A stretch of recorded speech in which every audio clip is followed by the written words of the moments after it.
Chapter 6. A continuation of the Reminiscences of John Watson, M.D. Our prisoner's furious resistance did not apparently indicate any ferocity in his disposition toward ourselves. From finding himself powerless, he smiled in an affable manner, and expressed his hopes that he had not hurt any of us in the scuffle. "I guess you're going to take me to the police station," he remarked to Sherlock Holmes. "My cab's at the door. If you'll loose my legs, I'll walk to it. I'm not so light to lift as I used to be." Gregson and Lestrade exchanged glances as if they thought this proposition rather a bold one, but Holmes at once took the prisoner at his word, and loosened the towel which he had bound round his ankles.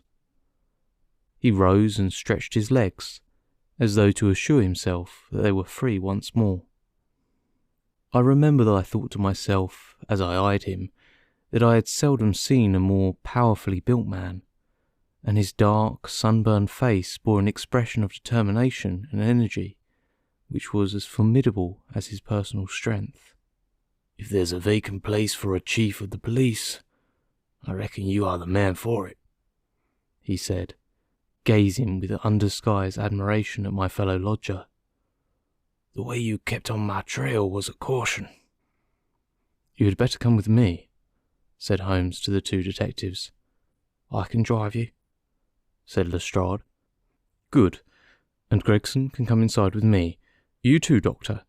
You have taken an interest in the case and may as well stick to us." I assented gladly, and we all descended together. Our prisoner made no attempt at escape, but stepped calmly into the cab which had been his, and we followed him. Lestrade mounted the box, whipped up the horse, and brought us in a very short time to our destination. We were ushered into a small chamber, where a police inspector noted down our prisoner's name and the names of the men with whose murder he had been charged. The official was a white-faced, unemotional man who went through his duties in a dull, mechanical way. "The prisoner will be put before the magistrates in the course of the week," he said. "In the meantime, Mr. Jefferson Hope, have you anything that you wish to say? I must warn you that your words will be taken down and may be used against you." "I've got a good deal to say," our prisoner said slowly. "I want to tell you gentlemen all about it." "Hadn't you better reserve that for your trial?" asked the inspector. "I may never be tried," he answered. "You needn't look startled. It isn't suicide I'm thinking of. Are you a doctor?" He turned his fierce dark eyes upon me as he asked this last question. "Yes, I am," I answered.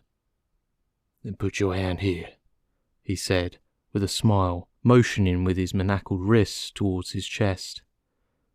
I did so, and became at once conscious of an extraordinary throbbing and commotion which was going on inside.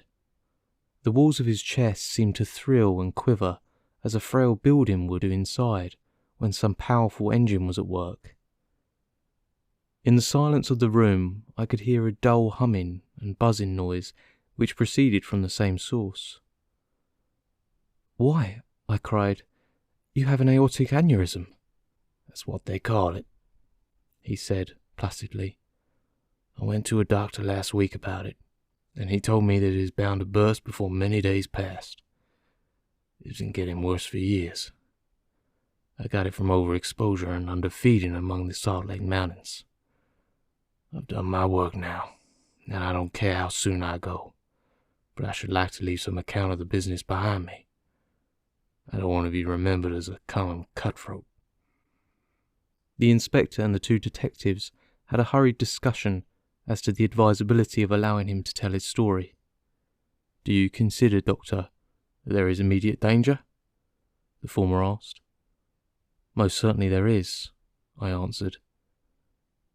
"In that case it is clearly our duty, in the interest of justice, to take his statement," said the inspector.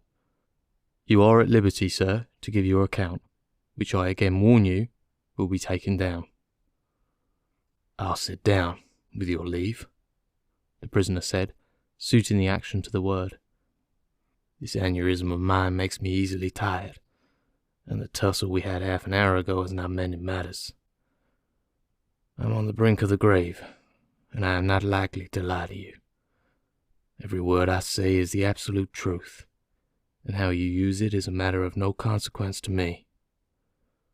With these words, Jefferson Hope leaned back in his chair and began the following remarkable statement. He spoke in a calm and methodical manner, as though the events which he narrated were commonplace enough. I can vouch for the accuracy of the subjoined account, for I have had access to Lestrade's notebook, in which the prisoner's words were taken down exactly as they were uttered. "It don't much matter to you why I hated these men," he said. "It's enough that they were guilty of the death of two human beings, a father and a daughter, and that they had, therefore, forfeited their own lives. After the lapse of time that had passed since that crime, it was impossible for me to secure a conviction against them in any court. I knew of their guilt, though, and I determined that I should be judge, jury, and executioner, all rolled into one. You'd have done the same, if you have any manhood in you, if you had been in my place. That girl that I spoke of was to have married me 20 years ago. She was forced into marrying that same Drebber, and broke her heart over it. I took the marriage ring from her dead finger, and I vowed that his dying eyes should rest upon that very ring, and that his last thought should be of the crime for which he was punished. I have carried it about with me, and have followed him and his accomplice over 2 continents until I caught them. They thought to tire me out, but they could not do it. If I die tomorrow, as is likely enough, I die knowing that my work in this world is done, and well done. They have perished, and by my hand. There is nothing left for me to hope for, or to desire. They were rich, and I was poor, so that it was no easy matter for me to follow them. When I got to London, my pocket was about empty, and I found that I must turn my hand to something for my living. Driving and riding are as natural to me as walking, so I applied at a cab owner's office, and soon got employment. I was to bring a certain sum a week to the owner, and whatever was over, that I might keep for myself. There was seldom much over, but I managed to scrape along somehow. The hardest job was to learn my way about, for I reckon that of all the mazes that ever were contrived, this city is the most confusing. I had a map beside me, though, and when once I had spotted the principal hotels and stations, I got on pretty well. It was some time before I found out where my 2 gentlemen were living, but I inquired and inquired until at last I dropped across them. They were at a boarding house at Camberwell, over on the other side of the river. When once I found them out, I knew that I had them at my mercy. I had grown my beard, and there was no chance of them recognizing me. I would dog them and follow them until I saw my opportunity. I was determined that they should not escape me again. They were very near doing it for all that. Go where they would about London, I was always at their heels. Sometimes I followed them on my cab, and sometimes on foot, but the former was the best, for then they could not get away from me. It was only early in the morning or late at night that I could earn anything, so that I began to get behindhand with my employer. I didn't mind that, however, as long as I could lay my hand upon the men I wanted. They were very cunning, though. They must have thought that there was some chance of their being followed, for they would never go out alone, and never after nightfall. During 2 weeks I drove behind them every day, and never once saw them separate. Drebber himself was drunk half the time, but Stangerson was not to be caught napping. I watched them late and early, but never saw the ghost of a chance. But I was not discouraged, for something told me that the hour had almost come. My only fear was that this thing in my chest might burst a little too soon and leave my work undone. At last, one evening I was driving up and down Torquay Terrace, as the street was called in which they were boarded, when I saw a cab drive up to their door. Presently some luggage was brought out, and after a time Drebber and Stangerson followed it and drove off. I whipped up my horse and kept within sight of them, feeling very ill at ease, for I feared that they were going to shift their quarters. At Euston Station they got out, and I left a boy to hold my horse and followed them onto the platform. I heard them ask for the Liverpool train, and the guard answered that one had just gone and there would not be another for some hours. Stangerson seemed to be put out at that, but Drebber was rather pleased than otherwise. I got so close to them in the bustle that I could hear every word that passed between them. Drebber said that he had a little business of his own to do, and that if the other would wait for him, he would soon rejoin him. His companion remonstrated with him and reminded him that they had resolved to stick together. Drebber answered that the matter was a delicate one, and that he must go alone. I could not catch what Stangerson said to that, but the other burst out swearing, and reminded him that he was nothing more than his paid servant, and that he must not presume to dictate to him. On that, the secretary gave it up as a bad job, and simply bargained with him that if he missed the last train, he should rejoin him at Halliday's private hotel, to which Drebber answered that he would go back on the platform before 11, and made his way out of the station. The moment for which I had waited so long had at last come. I had my enemies within my power. Together they could protect each other, but singly they were at my mercy. I did not act, however, with undue precipitation. My plans were already formed. There is no satisfaction in vengeance unless the offender has time to realize who it is that strikes him, and why retribution has come upon him. I had my plans arranged by which I should have the opportunity of making the man who had wronged me understand that his old sin had found him out. It chanced that some days before a gentleman who had been engaged in looking over some houses in the Brixton Road had dropped the key of one of them in my carriage.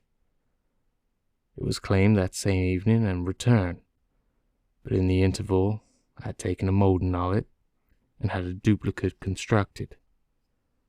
By means of this, I had access to at least one spot in this great city where I could rely upon being free from interruption.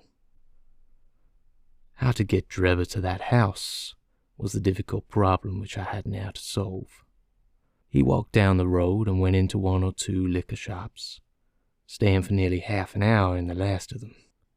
When he came out, he staggered in his walk and was evidently pretty well on. There was a hansom just in front of me, and he hailed it. I followed it so close that the nose of my horse was within a yard of his driver the whole way. We rattled across Waterloo Bridge and through miles of streets until, to my astonishment, we found ourselves back in the terrace in which he had boarded. I could not imagine what his intention was in returning there, but I went on and pulled up my cab 100 yards or so from the house. He entered it, and his hansom drove away. "Give me a glass of water, if you please. My mouth gets dry when talking." I handed him the glass, and he drank it down. "That's better," he said. "Well, I waited for a quarter of an hour or more, when suddenly there came a noise like people struggling inside the house. Next moment, the door was flung open, and the two men appeared, one of whom was Drebber, and the other was a young chap, whom I had never seen before. This fellow had Drebber by the collar, and when they came to the head of the steps he gave him a shove and a kick, which sent him half across the road. "You hound," he cried, shaking his stick at him, "I'll teach you to insult an honest girl." He was so hot that I think he would have thrashed Drebber with his cudgel, only that the cur staggered away down the road as fast as his legs would carry him. He ran as far as the corner, and then, Seeing my cab, he hailed me and jumped in. "Drive me to Halliday's private hotel," said he. When I had him fairly inside my cab, my heart jumped so with joy that I feared lest at this last moment my aneurysm might go wrong. I drove along slowly, weighing in my own mind what it was best to do. I might take him right out into the country, and there in some deserted lane have my last interview with him. I'd almost decided upon this when he solved the problem for me. The craze for drink had seized him again when he ordered me to pull up outside a gin palace. He went in, leaving word that I should wait for him. There he remained until closing time, and when he came out, he was so far gone that I knew the game was in my own hands. Don't imagine that I intended to kill him in cold blood. It would only have been rigid justice if I had done so, but I could not bring myself to do it. I had long determined that he should have a show for his life if he chose to take advantage of it. Among the many billets which I have filled in America during my wandering life, I was once janitor and sweeper out of the laboratory at York College. One day the professor was lecturing on poisons, and he showed his students some alkaloid, as he called it, which he had extracted from some South American arrow poison, and which was so powerful that the least grain meant instant death. I spotted the bottle in which this preparation was kept, and when they were all gone, I helped myself to a little of it. I was a fairly good dispenser, so I worked this alkaloid into small, soluble pills, and each pill I put in a box with a similar pill made without the poison. I determined at the time that when I had my chance, my gentlemen should each have a draw out of one of these boxes, while I ate the pill that remained. It would be quite as deadly, and a good deal less noisy than firing across a handkerchief. From that day I had always my pill boxes about with me, and the time had now come when I was to use them. It was nearer 1 than 12, and a wild, bleak night, blowing hard and raining in torrents. Dismal as it was outside, I was glad within, so glad that I could have shouted out from pure exultation. If any of you gentlemen have ever pined for a thing, and longed for it during 20 long years, and then suddenly found it within your reach, you would understand my feelings. I lit a cigar and puffed at it to steady my nerves, but my hands were trembling, and my temples throbbing with excitement. As I drove, I could see old John Ferrier and sweet Lucy looking at me out of the darkness and smiling at me, just as plain as I see you all in this room. All the way they were ahead of me, one on each side of the horse, until I pulled up at the house in Brixton Road. There was not a soul to be seen, nor a sound to be heard, except the dripping of the rain. When I looked in at the window, I found Drebber all huddled together in a drunken sleep. I shook him by the arm. "It's time to get out," I said. "All right, cabby," said he. I suppose he thought we had come to the hotel that he had mentioned, for he got out without another word and followed me down the garden. I had to walk beside him to keep him steady, for he was still a little top-heavy. When we came to the door, I opened it and led him into the front room.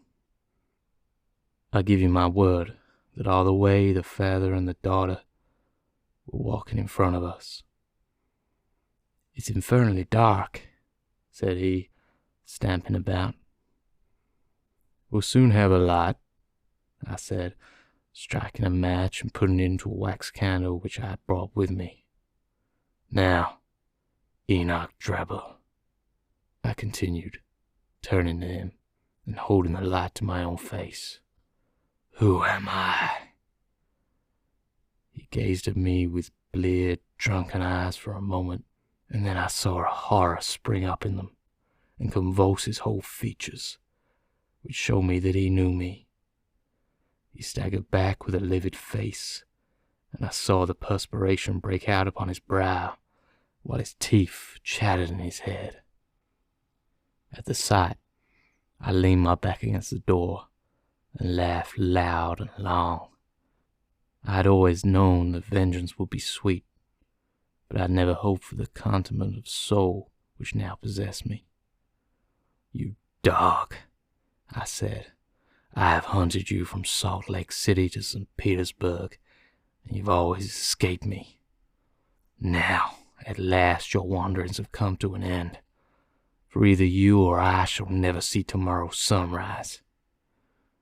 He shrunk still further away as I spoke, and I could see on his face that he thought I was mad. So I was for the time. The pulses in my temples beat like sledgehammers, and I believe I would have had a fit of some sort if the blood had not gushed from my nose and relieved me. "What do you think of Lucy Ferrier now?" I cried, locking the door and shaking the key in his face. "Punishment has been slow in coming, but it has overtaken you at last." I saw his coward lips tremble as I spoke. He would have begged for his life, but he knew well that it was useless. "Would you murder me?" he stammered. "There is no murder," I answered. "Who talks of murdering a mad dog? What mercy had you upon my poor darling, when you dragged her from her slaughtered father, and bore her away to your accursed and shameless harem?" "It was not I who killed her father," he cried. "But it was you who broke her innocent heart," I shrieked, thrusting the box before him. "Let the high God judge between us. Choose and eat. There is death in one and life in the other. I shall take what you leave. Let us see if there is justice upon the earth, or if we are ruled by chance."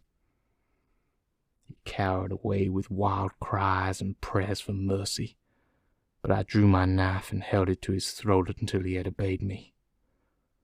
Then I swallowed the other, and we stood facing one another in silence for a minute or more, waiting to see which was to live and which was to die. Shall I ever forget the look which came over his face when the first warning pangs told him that the poison was in his system? I laughed as I saw it, and held Lucy's marriage ring in front of his eyes. It was but for a moment, for the action of the alkaloid is rapid. A spasm of pain contorted his features. He threw his hands out in front of him, staggered, and then, with a hoarse cry, fell heavily upon the floor. I turned him over with my foot and placed my hand upon his heart. There was no movement. He was dead. The blood had been streaming from my nose, but I hadn't taken no notice of it. I don't know what it was that put it into my head to write upon the wall with it. Perhaps it was some mischievous idea of setting the police up on the wrong track, for I felt light-hearted and cheerful. I remembered a German being found in New York, with "rash" written above him, and it was argued at the time in the newspapers that the secret societies must have done it. I guess that what puzzled the New Yorkers would puzzle the Londoners, so I dipped my finger in my own blood and printed it on the convenient place on the wall. Then I walked down to my cab and found that there was nobody about, and that the night was still very wild. I had driven some distance when I put my hand into the pocket in which I usually kept Lucy's ring, and found that it was not there. I was thunderstruck at this, for it was the only memento that I had of her. Thinking that I might have dropped it when I stooped over Trevor's body, I drove back, and leaving my cab in Side Street, I went boldly up to the house, for I was ready to dare anything rather than lose that ring. When I arrived there, I walked right into the arms of a police officer who was coming out, and only managed to disarm his suspicions by pretending to be hopelessly drunk. That was how Enoch Drebber came to his end. All I had to do then was to do as much for Stangerson, and so pay off John Ferrier's debt. I knew that he was staying at Halliday's private hotel, and I hung about all day, but he never came out. I fancied that he suspected when Drebber failed to put in an appearance.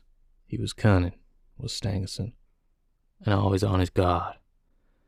If he thought that he could keep me off by staying indoors, he was very much mistaken. I soon found out which was the window of his bedroom, and early next morning I took advantage of some ladders which were lying in the lane behind the hotel, and so made my way into his room in the grey of the dawn. I woke him up, and told him that the hour had come in which he was to answer for the life he had taken so long before. I described Drebber's death to him, and I gave him the same choice of the poison pills. Instead of grasping at the chance of safety which they offered him, he sprang from his bed and flew at my throat. In self-defense, I stabbed him to the heart. It would have been the same in any case, but Providence would never have allowed his guilty hand to pick out anything but the poison. I have little more to say, and it's as well, for I'm about done up. I went on cabbing it up for a day or so, intending to keep it hidden until I could save enough to take me back to America. I was standing in the yard when a ragged youngster asked if there was a cabby there called Jefferson Hope, and said that his cab wanted by a gentleman at 221B Baker Street. I went round suspecting no harm, and the next thing I knew, this young man here had the bracelets on my wrists, and as neatly shackled as ever I saw in my life. That's the whole of my story, gentlemen. You may consider me to be a murderer, but I hold that I am just as much an officer of justice as you are. So thrilling had the man's narrative been, and his manner was so impressive, that we had sat silent and absorbed. Even the professional detectives, blasé as they were in every detail of crime, appeared to be keenly interested in the man's story. When he finished, we sat for some minutes in a stillness which was only broken by the scratching of Lestrade's pencil as he gave the finishing touches to his shorthand account.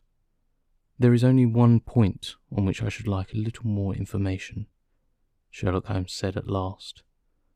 "Who was your accomplice who came for the ring which I advertised?" The prisoner winked at my friend jocosely. "I can tell my own secrets," he said, "but I don't get other people into trouble. I saw your advertisement, and I thought it might be a plant, or it might be the ring which I wanted. My friend volunteered to go and see. I think you're alone he did it smartly." "Not a doubt of that," said Holmes heartily. "Now, gentlemen," the inspector remarked gravely, "the forms of the law must be complied with. On Thursday the prisoner will be brought before the magistrates, and your attendance will be required. Until then, I'll be responsible for him." He rang the bell as he spoke, and Jefferson Hope was led off by a couple of warders, while my friend and I made our way out of the station and took a cab back to Baker Street.